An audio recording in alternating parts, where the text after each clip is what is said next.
Hi, you're listening to the Leadership Advantage podcast with me, Dr. John Kenworthy.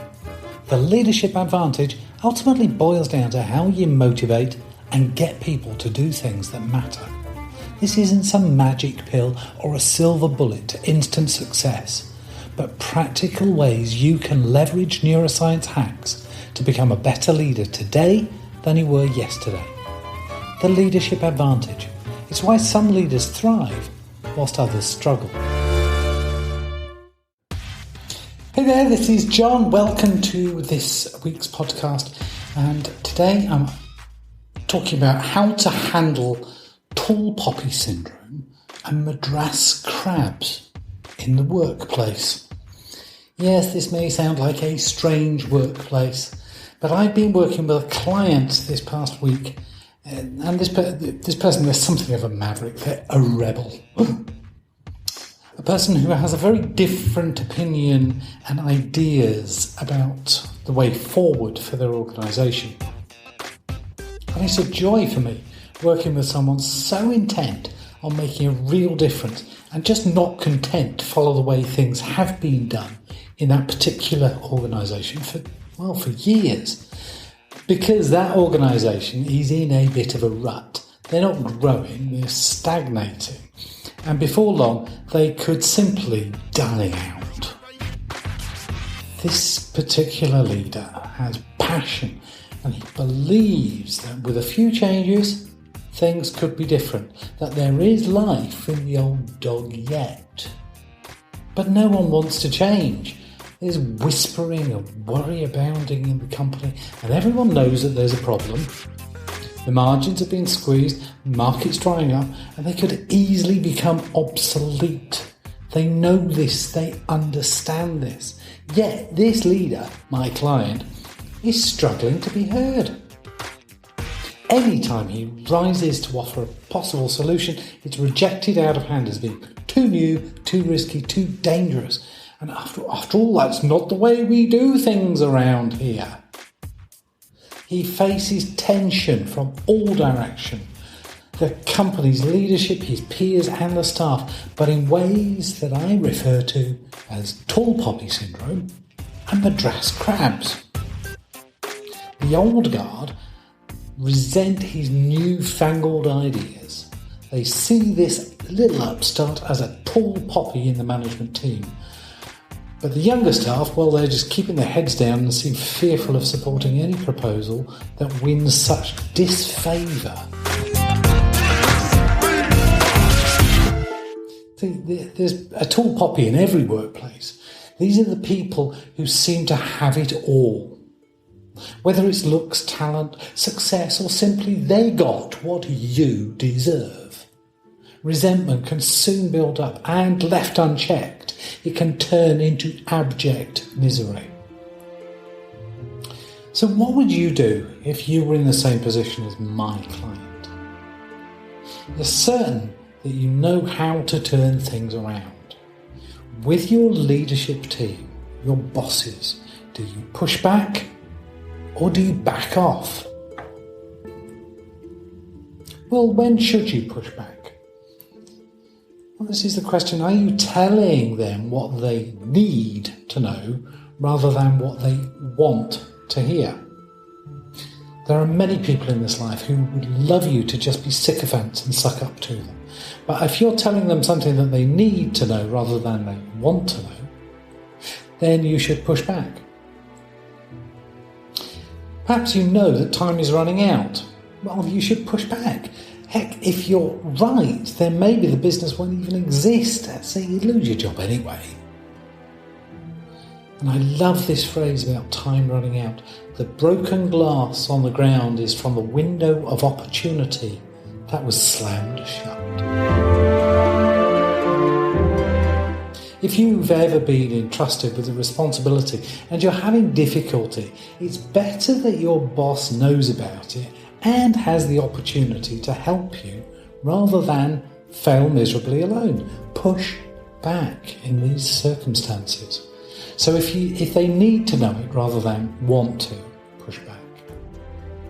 Time is running out, push back. And maybe the opportunity to to change is about to close, push back. Or maybe you should back off. See, if you're promoting your own agenda, doing your own thing, if you've said it a couple of times and they still don't seem to catch on, then they probably don't want to catch on. Just back off. And ask yourself, have I actually already made my point? See, you do not lead people by hitting them over the head. That's assault, not leadership. That was Dwight Eisenhower. And sometimes your request is exceeding your relationship. I worked with a Malaysian company a few years ago, and the chairman's son and daughter were in the high potential group that I was coaching. And as is quite common when such situations occur, they had this air of superiority because of their relationship with the big boss. And quite often, they would both step beyond normal boundaries in their relationship with their direct bosses, which was inappropriate. Not only is it inappropriate in that they were trying to abuse a family relationship, but by stepping beyond the relationship level with their direct boss, they were actually antagonising their own direct bosses, who would often respond by deliberately undermining their power whenever they could. They were not making friends and influencing people, rather they were building a culture of nepotistic favour and would become reliant on positional power in the future. Now in this situation, I pushed the matter with them both and the chairman, their father. Why? Because my personal responsibilities were at risk. This time they listened, but on other occasions in similar situations in Malaysia, Indonesia, Singapore, England and the US, after stating the case, I backed off without the right result. Why? Well, because I'd already made my point, and to push them anymore would have been my agenda. Which is that, I don't like nepotism, and especially when it's rampant while spouting that they are upholding the values of meritocracy. Yes, it riles me, but that's my agenda, and it exceeded the relationship I had.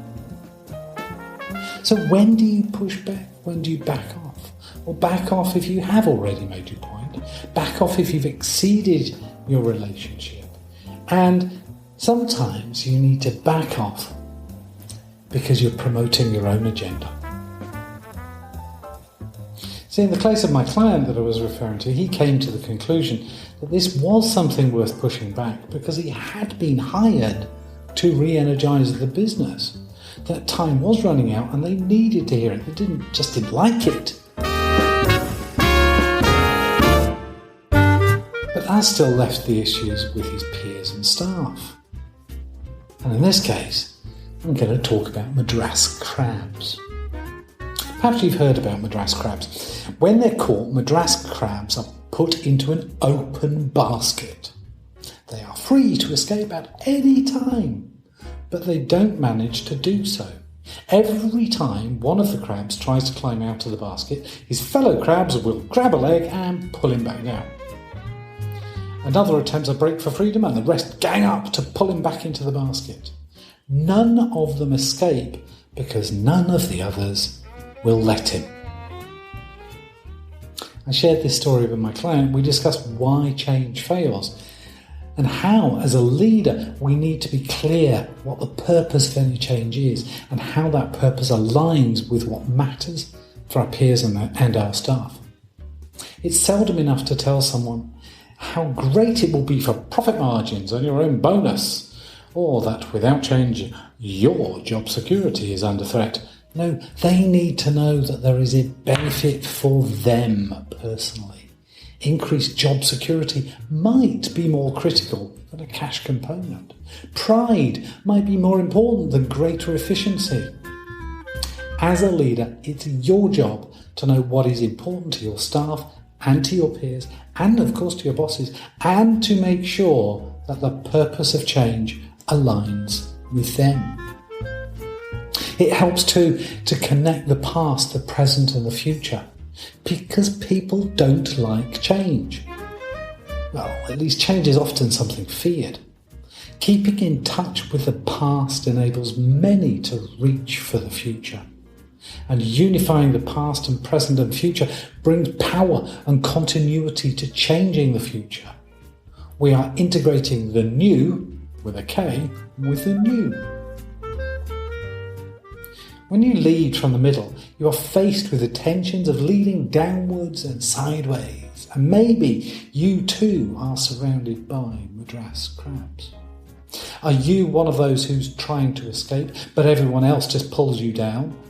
Whether they make snide comments or spread malicious gossip, they just don't want you to succeed.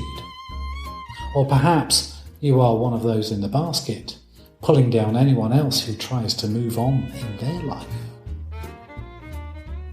And leading upwards, that has its own special challenges. In this case, when do you push back and when do you back off? There will be times when you are seen as a tall poppy in your workplace.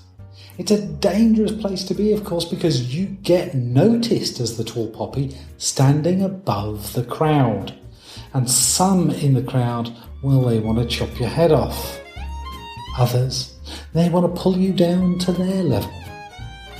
So take a big dose of courage, and I have a podcast on taking that dose of courage, and choose to lead with purpose and make a real difference. I look forward to hearing your stories of how you are pushing back or choosing to back off at the right moment with your bosses and what happens with that, and how you deal with the Madras crabs in your organisation. Just hit reply if you're on the email list. Drop a note on the iTunes or Stitch or any of the comment sections on the podcast show notes. I'll link a couple of other podcasts that I think will be helpful for you to remind you where those are. And just remember this wonderful quote from Arthur Ashe: true heroism is remarkably sober, very undramatic. It's not the urge to surpass all others at whatever the cost, but the urge to serve others, whatever the cost. Enjoy and have a blessed week ahead. Bye for now.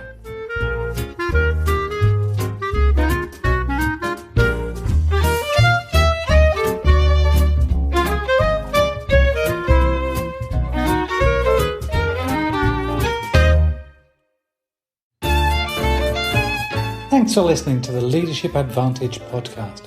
You can learn more on how to motivate and get people to do things that matter over at my website at leadershipadvantage.com.